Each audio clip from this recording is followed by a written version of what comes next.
Nous sommes en 1917. L'Europe est ravagée par les flammes de la Grande Guerre. Dans un petit village portugais nommé Fatima, 3 jeunes bergers reçoivent une série de visions. Ces visions, à la fois magnifiques et terrifiantes, allaient changer le monde à jamais. Elles deviendraient connues sous le nom des 3 secrets de Fatima. Les enfants, Lúcia Santos et ses cousins Jacinta et Francisco Marto, gardèrent leurs moutons lorsqu'une lumière aveuglante est apparue. Un ange, baigné d'une radiance céleste, leur a parlé. Il les a préparés à une visitation, une rencontre avec la Reine du Ciel.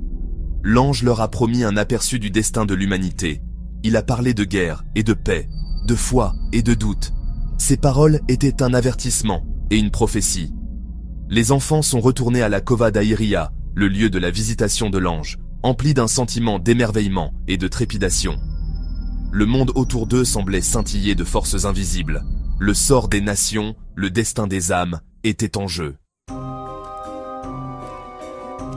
Le 13 mai 1917, la vie des enfants a basculé. Alors qu'ils jouaient dans les champs de la Cova da Iria, une lumière éclatante a illuminé le ciel. Une belle femme, rayonnante de lumière, est apparue devant eux. Elle s'est identifiée comme Notre-Dame du Rosaire. La Sainte Vierge Marie était venue dans ce petit village avec un message pour le monde. Les apparitions se sont poursuivies pendant 6 mois consécutifs, le 13 de chaque mois.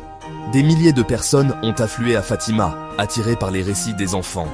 Notre-Dame de Fatima a promis la paix et la fin de la guerre. Mais son message n'était pas sans avertissement. Elle a parlé de la nécessité du repentir, de la prière et de la dévotion à son cœur immaculé. Les enfants sont devenus les messagers de son message divin. Lúcia, l'aînée, est devenue la principale voyante, communiquant directement avec la Vierge. Jacinta, connue pour sa piété, a reçu des visions de souffrance et de rédemption.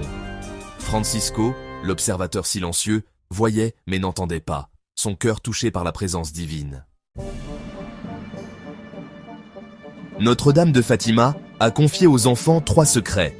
Ces secrets, a-t-elle averti, ne devaient pas être révélés avant l'heure prévue. Le premier secret était une vision terrifiante de l'enfer. Les enfants ont vu un abîme de feu, rempli des âmes tourmentées des damnés. C'était une vision qui les hantrait pour le reste de leur vie. Ils ont vu les conséquences du péché, la souffrance éternelle qui attendait ceux qui rejetaient Dieu. Notre-Dame de Fatima a expliqué que cette vision était un avertissement pour l'humanité. Le monde s'était écarté du chemin de la justice.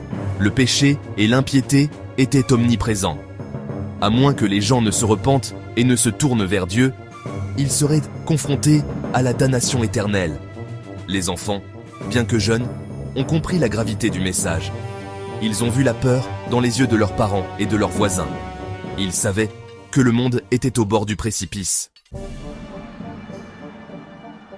Le deuxième secret était une prophétie concernant la fin de la Première Guerre mondiale et l'avènement d'un second conflit encore plus dévastateur. Notre-Dame de Fatima a prédit que la guerre se terminerait bientôt, mais a averti d'un conflit plus important si l'humanité ne se détournait pas de ses péchés. Cette nouvelle guerre, a-t-elle prédit, commencerait sous le règne de Pie XI, si les gens continuaient à offenser Dieu. Elle a exhorté les fidèles à prier le rosaire quotidiennement pour la paix. Elle a appelé à la consécration de la Russie à son cœur immaculé, promettant que cet acte de foi entraînerait la conversion de la Russie et une paix durable dans le monde. Les enfants, témoins des horreurs de la guerre à travers les récits des soldats revenant du front, portaient le poids de cette prophétie. Ils ont partagé le message avec un monde las des conflits, un monde aspirant à la paix. Section 5. L'énigme du troisième secret.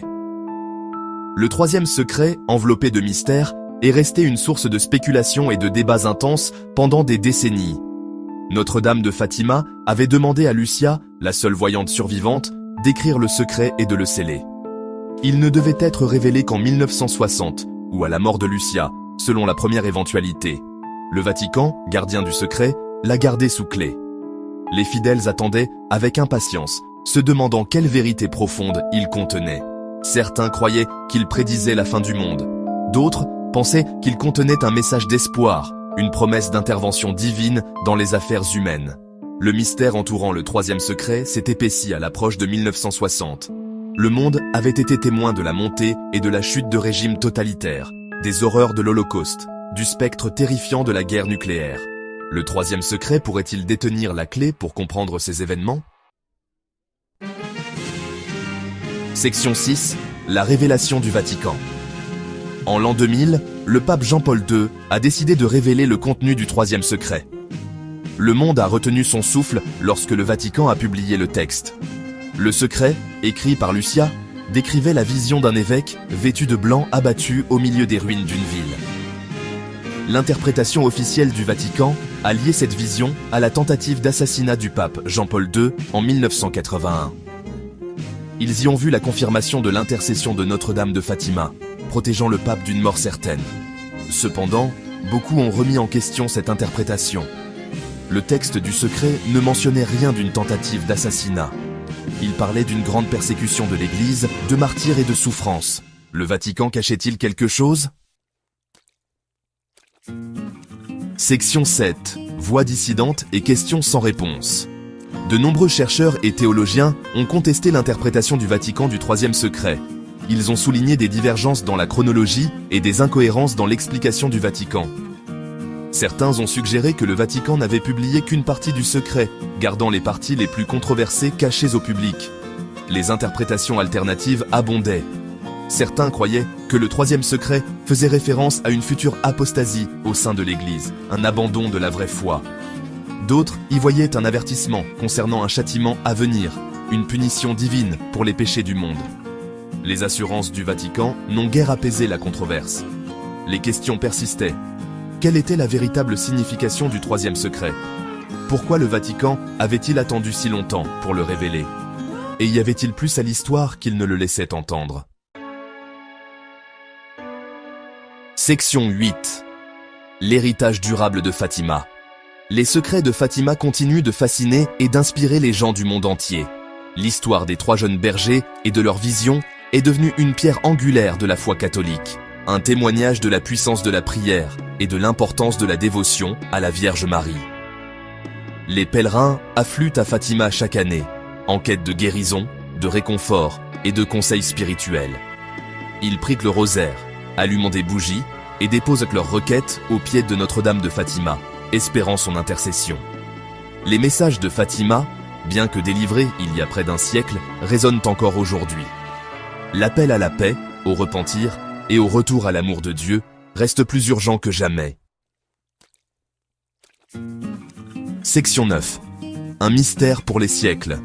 Les secrets de Fatima, comme tous les grands mystères, continuent de susciter le débat et d'inspirer l'émerveillement. L'explication du Vatican, bien qu'officielle, n'a pas satisfait tout le monde. Des doutes persistent. Des questions restent sans réponse. Les enfants de Fatima étaient-ils simplement pris dans un réseau de fantasmes et de ferveurs religieuses? Ou ont-ils vraiment été témoins d'une intervention divine, d'un message du ciel? La réponse, comme les secrets eux-mêmes, reste enveloppée de mystère. La vérité, comme toujours, se situe quelque part entre la foi et le doute. Il appartient à chacun d'examiner les preuves, de peser les arguments et de tirer ses propres conclusions. Le mystère de Fatima perdure, nous invitant à explorer les frontières de la croyance et à affronter le pouvoir durable de la foi dans un monde souvent plongé dans l'obscurité.